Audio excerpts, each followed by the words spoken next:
Hey, horror fans! Once again, it is me, the Horror Miser Money. It's time to review the sequel to the 1998 great Beetlejuice film. Yes, it is Beetlejuice Beetlejuice. That's right, the juice is loose once again.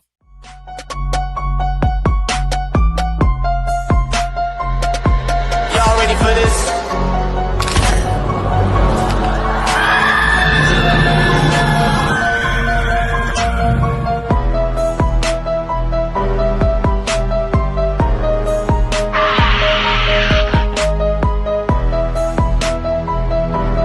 Hey, horror fans! Once again, it is me, the Horror Miser Money.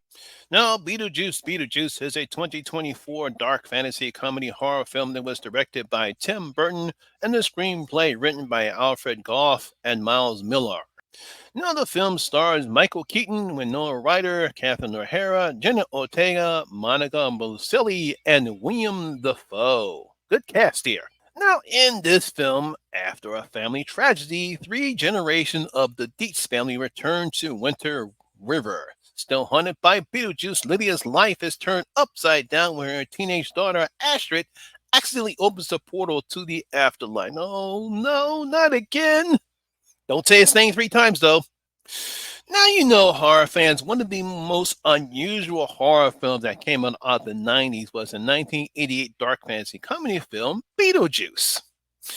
Directed by American filmmaker Tim Burton, it stars Michael Keaton as the title character, a bioexorcist who tries to convince a recently deceased married couple, Adam and Barbara Maitland, to help them scare away the new owners of their country home in Winter River. Now, obviously, the film has a very unique and different style take about the afterlife, and only somebody with the crazy mind of Tim Burton can visualize that aspect. And he did a fantastic job of visualizing that aspect of the afterlife, and I thought he did a very good job with the film. Now, as I myself, I did enjoy the film. I wasn't really crazy about it. There's a lot of people did enjoy it and became Beetlejuice fans, but it was a very successful film. Now, as I stated before, the film was a huge success thanks to Burton's dark and gothic atmosphere, Keaton's performance, and a very funny scene using Harry Belafonte's song Deo. Now, the success of the film would lead to video games, an animated series, and a 2018 musical version of the film. Now, you would think a sequel would be made due to the success of the film, especially at that time. There were sequels going lore during the 80s, but both Michael Keaton and Winona Ryder said they would only return if Tim Burton would direct the film. After a while, with Burton and Keaton busy with Batman Returns and other projects, the sequel kind of sat in limbo for several years. And I do mean several years, going to plenty of other writers and directors, until finally 36 years later, we finally gotten a sequel to Beetlejuice called Beetlejuice Beetlejuice.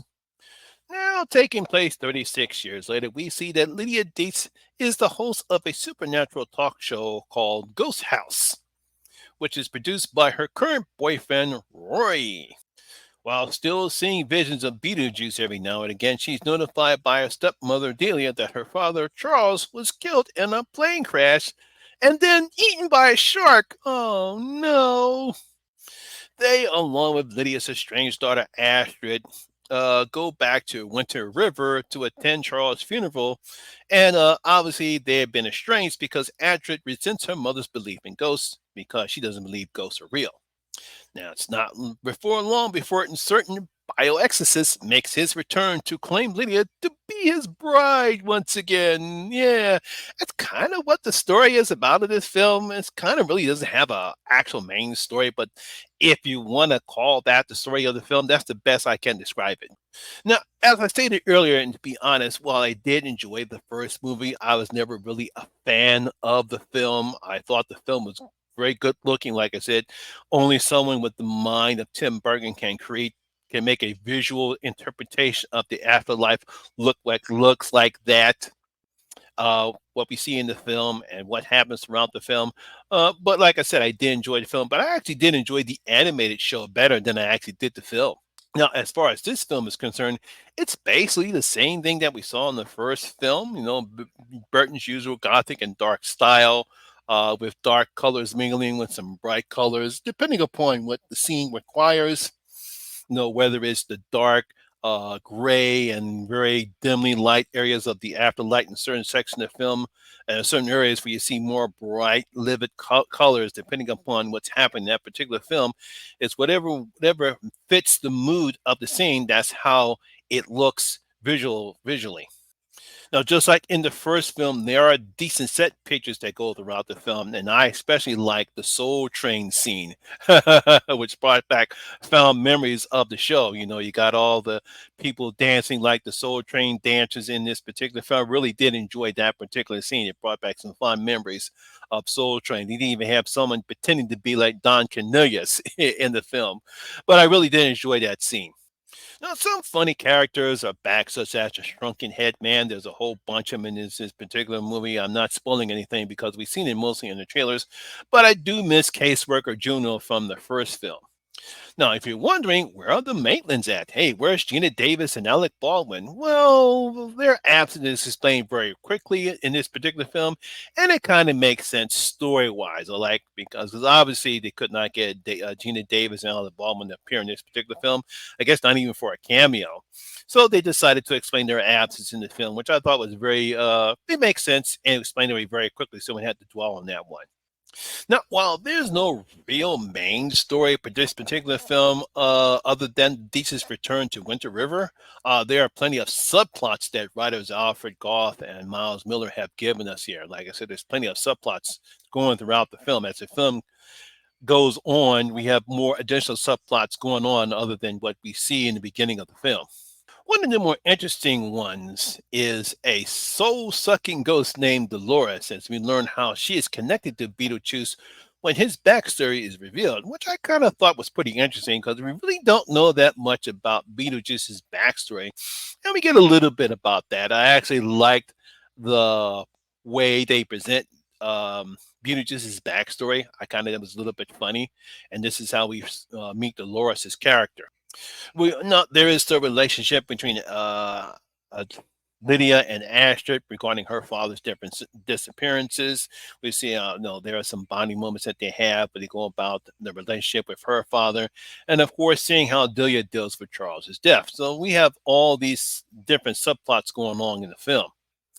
Now, if there is one part of the movie I felt that wasn't really needed, and that's the subplot with Jeremy, as he really adds nothing to the film other than putting Astrid in danger, and what I believe is a very predictable and cliched subplot of the film.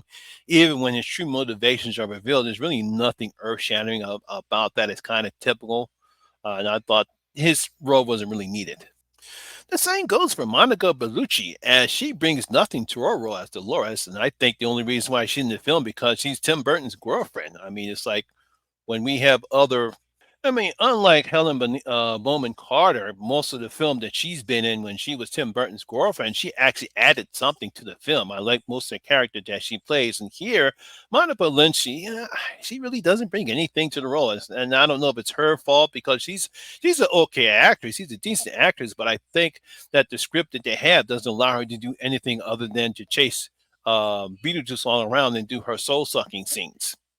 Now, of course, I did enjoy the performances from everyone, as Michael Keaton, Winona Ryder, Catherine O'Hara, and Jenny Ortega are all pretty good in this film. They just like, especially when it comes to Keaton, O'Hara, and Ryder, they seem to just roll back into the roles that make them make the film very great. Like I said, all the chemistry is good. All the performances that between these actors are pretty good, and that's what drives the film. Now, I really love William Dafoe as Wolf Jackson, a former B movie action star who is great in every scene that he's in. He just simply just loves chewing up the scenery that he's in. I like how the fact that he used to do his own stunts, and unfortunately, he did a stunt that he shouldn't have done, and unfortunately, he died over it, and that's why he is in the afterlife. I really thought he did a good job playing Wolf Jackson. He has some of the best scenes in the movie. Now, I'm sure most fans who love the first film really will love this film as well because it's basically the same as the first film. I really don't see anything different between this film and the first film. Maybe because it took 36 years before they finally got a sequel, but it seems like Burton and his team simply created this film for the fans because there's really nothing new here. I mean, there's even an attempt to create the Dale scene in the third act, but that kind of prolongs it, making it about 15 minutes too long, and it doesn't have the same effect that the Dale song did in the first movie. I mean, overall, I did enjoy this film. It's kind of a more of a legacy sequel, and I'm pretty sure fans of the first film will love it. But for me, it's like the first one. I saw it, I enjoyed it, and that's about it. I really don't have anything else to say. It's not a bad film whatsoever. It's good. It's not great, but it's okay. It's good. So I'm going to give Beetlejuice 3 out of my 5 bloody gold coins. Like I said before, it's good, it's entertaining. There are some funny spots in the particular film, but like I said before, there's really nothing new here. Like I said, there are some wasted characters in this particular film. I really don't think they needed to be involved in it. Like I said, I love the Soul Train set piece. I thought it was pretty interesting, and like I said, the performance was a pretty good. Well, like I said, unless you're a real die-hard fan of Beetlejuice, you're really going to love this one. If not, you're going to say, okay, I enjoyed it, I saw it, and we'll move on to the next one.